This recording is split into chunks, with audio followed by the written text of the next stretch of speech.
آیا تو هم دلت میخواد بدورز بازی کنی اما پیسی نداری؟ تا آخر ویدیو با ما همراه باش تا بهت آموزش بدم.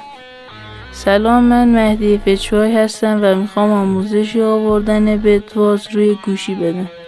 شما برای انجام بازی ماینکرافت خود را باز میکنید، ترجیحاً از نسخه 1 پیس به بالا باشه. شما باید یک اسم انتخاب کنید که باید به ستینگ بازی برید. صفحه روبرو سمت پایین میکشید و گزینه اکانت رو میزنید و یک اسم برای خود انتخاب میکنید.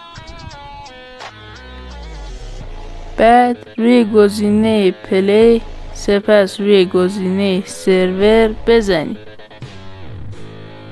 و روی اد سرور میزنید. ممکنه بالا یا پایین باشه.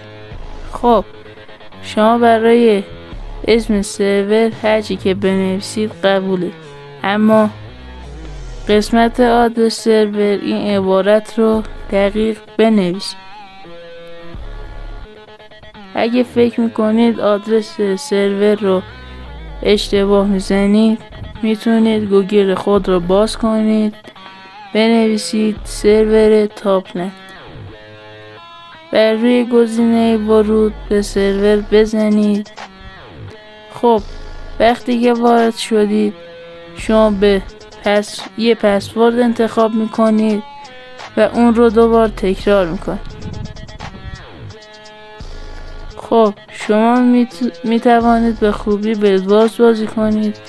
اگه حال کردی سابسکرایب کن تا آموزش های دیگه رو از دست ندی.